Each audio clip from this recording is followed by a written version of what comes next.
말씀이 12절부터 16절 말씀이에요.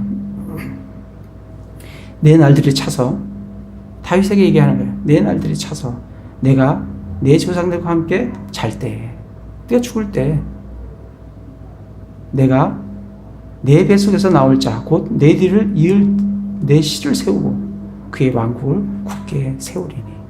이것은 솔로몬을 얘기하는 게 아닙니다. 솔로몬은 다윗이 죽을 때 다윗의 뱃속에 있지 않았어요. 다윗이 죽을 때 솔로몬은 태어났고 그는 왕위를 계승하려고 있었던 사람이에요. 근데 여기 지금 말씀에는 내 날들이 차서 내가 내 조상들과 함께 잘 때 내 뱃속에 있는, 이거는 다윗의 자손으로 오실 예수 그리스도가 오시겠다는 약속의 말씀인 거예요. 그리고 그 씨를 세우고 그의 왕국을 내가 굳게 세우겠다. 13절에 보면 그의 왕국의 왕자를 영원토록 굳게 세우겠다.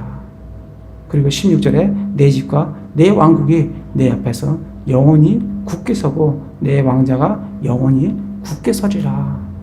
이렇게 약속을 해주셨어요.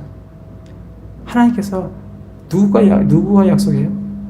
다윗과 약속을 하셨다. 근데 이 약속이 얼마나 견고한 약속이냐면 하나님께서 예레미야 잠깐 가보겠습니다. 예레미야 30장, 33장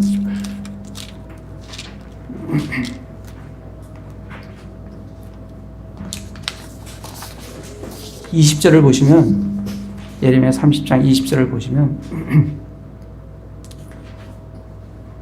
주가 이같이 말하노라. 만일 너희가 낮에 대한 내 언약과 밤에 대한 내 언약을 깨트려 낮과 밤이 그것들의 때에 있지 아니하게 할 수 있을진데. 우리 지금 낮이잖아요. 조금 있으면 밤이 와요. 내일 아침이면 또 낮이 옵니다. 이걸 과연 누가 이걸 깨트릴 수가 있어요? 누가 낮을 밤으로, 밤을 낮으로 바꿀 수 있는 사람이 누가 있어요? 너희가 그렇게 할 수 있을진데, 네가 그렇게 할 수 있다고 하면 내 종 다윗과 맺은 내 언약도 깨트려 그의 왕자에 앉을 통치할 아들이 그에게 없게 할 수 있으며. 하나님께서 다윗과 약속하신 그 약속을 얼마나 확실하게 변치 않게 지키겠다고 말씀을 해주시면, 예레미야를 통해서 너희들이 낮과 밤을 바꿀 수 있다고 하면 내가 다윗과 맺은 언약을 네가 바꿀 수 있다. 안 바뀐다는 겁니다. 그 다윗과 맺은 언약이 뭐냐면 그 씨를 통해서 그리스도를, 구원자인 그리스도를 보내주시겠다는 약속이 그 약속입니다. 그래서 그 약속이 영원한 약속이라는 것을 우리가 볼 수 있습니다. 다시 사도행전 13장에 와서, 그래서 23절에 하나님께서 자신의 약속대로, 약속하신 대로 이 사람 씨에서 이스라엘의 구원자 곧 예수님을 일으키신다니라 라고 지금 사도 바울이 지금 복음을 전하고 있습니다. 그러면서 24절 25절은 예수님 오기 전에 누가 오냐면 사도 요한, 침례자 요한이 올 거다 라고 얘기하신 게 24절 25절이고, 26절은 그가 침례자 요한이 온 다음에 26절에 보면 그분께서 이 구원의 말씀을 너에게 보내셨거늘. 누굴 보내요? 우리의 구원자시요 하나님의 말씀이신 예수 그리스도를 우리에게 보내셨다는 겁니다. 보내셨어요. 보냈는데 27절부터 29절에는 예루살렘에 거하는 자들과 그 치리자들이 그분을 알지 못해요.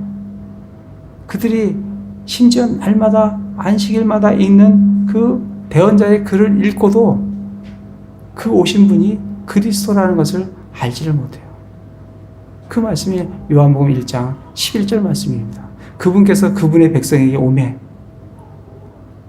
그 백성이 그분을 알지 못하나 그러나 그분을 믿고 영접하는 자는 하나님의 아들이 되는 권능을 주셨다는 말씀과 같이, 이들이 날마다 안식일마다 읽는 그 말씀 가운데 그리스도를 보내주시겠다 하신 그 말씀을 읽고 읽지만 정작 예수님이 왔을 때 그 예수님이 그 그리스도라는 것을 몰랐다라고 얘기를 해주고 있습니다. 그래서 그들은 몰라서 예수님을 죽였어요.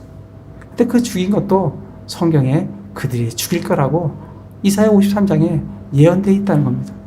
그들은 자기가 그게 예언의 성취지도 모르고 그 일을 행하면서 예수님을 죽이면서 성경의 예언의 성취를 이루어 갔다라고 말씀을 지금 전해주고 있습니다. 그래서 30절에 그러나 하나님께서는 그 예수님을 살리셨다는 거예요. 그리고 31절에 그 예수님을 살리신 예수님을 부활시켜서 그분을 사람들에게 보여주셨다는 내용입니다. 그러면서 32절에 내가 기쁜 소식을 너희에게 알려주겠다 하면서 이제 복음의 핵심을 얘기를 합니다. 그 기쁜 소식은 뭐냐면 조상들에게 하신 약속인데 그 약속은 예수님을 다시 일으키심으로 말미암아 그 약속의 성취를 했다는 겁니다. 근데 그 예수님을 다시 일으키는 그 약속의 성취, 그 성취를 말씀 2개로 지금 사도 바울은 그들에게 증거로 제시를 하고 있습니다. 먼저 첫 번째는 시편 2째 편에 너는 내 아들이라 이날 내가 너를 낳았도다. 예수님은 하나님의 아들이시고 하나님께서 모든 창조물의 처음 난 자가 누구냐면 예수 그리스도십니다. 예수님은 하나님의 아들이시오. 하나님에서 태어난 자예요. 그리고 그분이 부활하시고 썩지 않고 부활하신 것에 대해서는 35절에 다른 시편 16편을 말씀을 하면서 예수님이 썩음을 당치 않을 거라는 말씀을 전해주고 있습니다. 35절에 보면 다른 시편에 이르되 주께서 주의 거룩한 자가 썩음을 보지 아니하게 하시리라 하나니 이는 다윗은 하나님의 뜻에 따라 자기 세대들을 섬기다가 잠들고 묻혀서 자기 조상들에게 이르러 썩음을 보았으나 시편 16편이 마치 이 말씀이 다윗 자신에 대해서 얘기하는 것 같지만 그 다윗 자신에 대해서 얘기하는 것이 아니라 다윗은 죽어서 썩어서 없어졌다. 다윗에 대해서 얘기하는 것이 아니라 누구에 대해서 얘기하냐면 37절 하나님께서 다시 일으키신 그분은 결코 썩음을 보지 아니하셨기 때문이라 바로 그 그리스도의 부활에 대해서 얘기하는 거다라는 것을 말씀을 해주고 있습니다.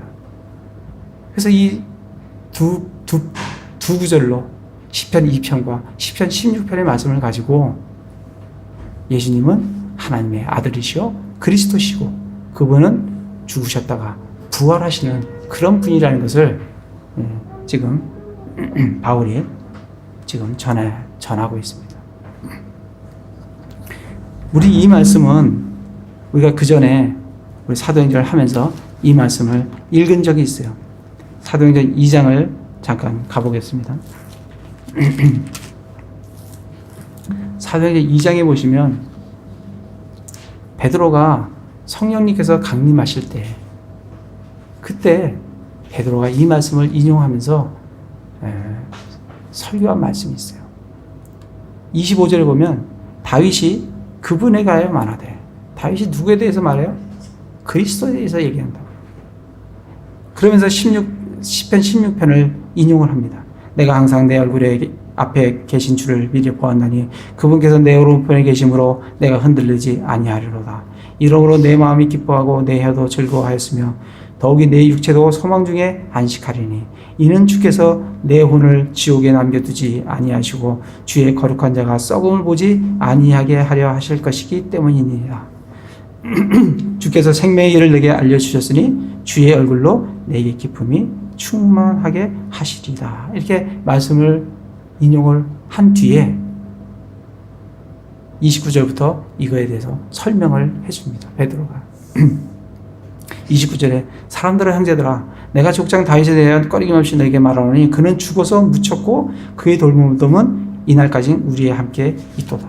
그는 사람이기 때문에 묻히고 썩어서 이 돌무덤이 이날까지 우리에게 있는데 30절 그런즉 그는 대언자이므로 다윗은 대언자예요. 대언자이므로 하나님께서 이미 자기에게 서약으로 맹세하사 육체에 따라 자기의 허리에 열매에서 그리스도를 일으켜서 자기 왕자에 앉히실 것을 알았어요. 하나님께서 약속을 해주셨잖아요. 그러니까 알았습니다.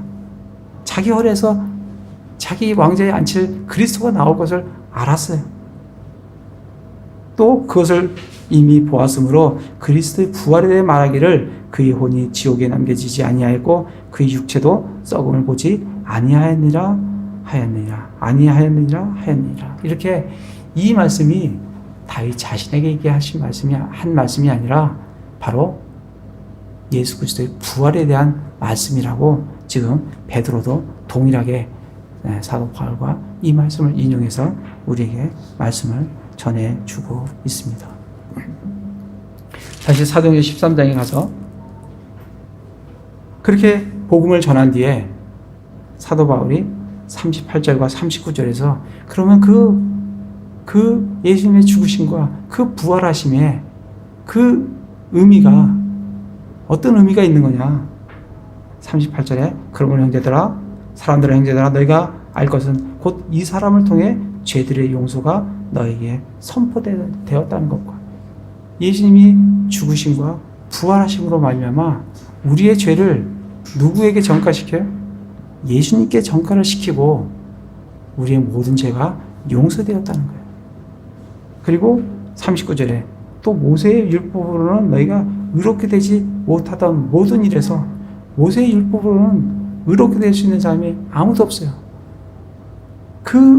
아무도 될 수 없는 그것에서 우리가 믿는 모든 자가 예수님을 믿는 그 모든 자가 그 예수님을 믿음으로 말미암아 예수님의 의가 내 안에 들어오면서 우리가 하나님 앞에서 의롭게 된다는 그게 예수님의 십자가의 죽으심과 십자가의 부활하심의 의미라고 지금 사도 바울이 설명을 하고 있습니다. 설명은 죄들의 용서와 하나님 앞에서 우리가 의롭게 된다는 거예요. 그런데 만약에 예수님을 영접하지 않으면 어떻게 되느냐? 40절, 41절에 너희들이 그 말씀이 너에게 닥치지 않도록 주의해라. 너희가 멸시하면 너희 멸망한다. 그것도 성경에 너희들이 받아들이지 않을 거라고 성경에 예언되어 있다. 그 예언대로 너에게 닥치지 않도록 조심해라. 받아들여라. 그래야 죄들의 용서와 그리고 하나님 앞에서 의롭다함을 얻을 수 있다라고 지금 말씀을 해주고 있습니다. 그렇게 복음을 설명한 뒤에 42절부터 50절까지 보면 두 부류의 사람들이 나와요. 그 말씀을 들은 사람들이 반응이 두 부류가 나와요. 한 부류는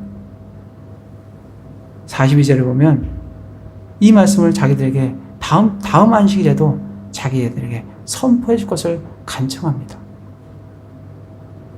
또 43절에 보면 바울과 바나바를 따라요. 그리고 44절에 보면 다음 안식일에는 거의 온 도시가 말씀을 들으려고 나옵니다.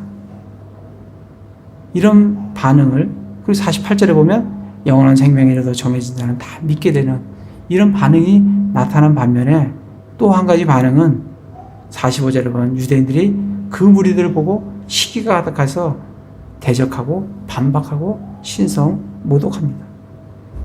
그리고 50절에는 핍박하고 자기들의 지역에서 쫓아내버리게 돼요.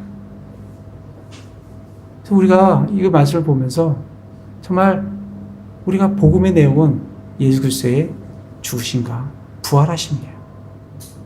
그리고 우리가 복음을 전하지만 늘 반응은 두 가지의 반응이 나온다는 거예요. 믿는 사람이 있는가 하면 그것을 대적하고 핍박하는 사람도 있다는 겁니다. 그것을 이상히 여길 필요가 전혀 없어요. 아주 당연한 겁니다.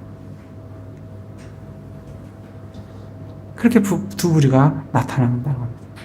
그래서 오늘 말씀을 전체적으로 참 정리를 하면 정말 교회가 해야 될 역할은 사람들을 양육해서 가르치고 양육해서 선교사로 목회자로 파송을 해야 된다는 거예요.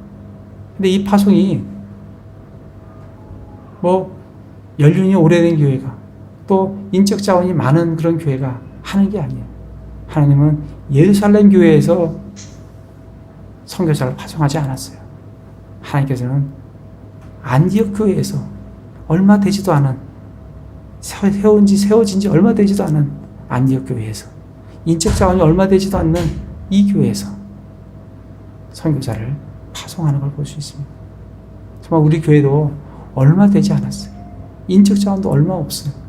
그러나 주님께서 파송하시라고 하면 그때가 우리가 파송한 때인 줄 알고 주님께 순종함으로 파송하기를 원합니다. 그리고 그렇게 준비되어지고 그렇게 사람들을 양육하고 그런 사람들을 세우는데 우리가 함께 힘을 썼으면 좋겠습니다. 그리고 정말 4절부터 뒤에 보면 우리 복음의 현장은 늘 영적인 싸움이라는 것. 그래서 우리가 전신갑주를 입어야 된다는 것. 그리고 다윗과 같이 마음에 합한 하나님 마음에 합해진 사람은 에게는 하나님께서 놀라운 약속을 주신다는 것.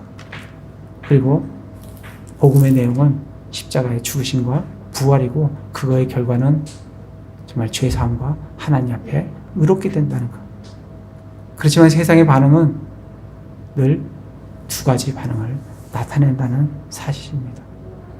그래서 정말 우리가 정말 하나님 마음에 합한 그런 마음을 가지고 합한 마음으로 정말 우리가 입어야 될 전신갑주를 입고 또 준비된 말씀으로 우리 자신을 잘 준비해서 언제 어디서든지 주님을 효과적으로 능력 있게 강력하게 전하는 저희 형제 자매님들 다 되시기를 기도를 드립니다.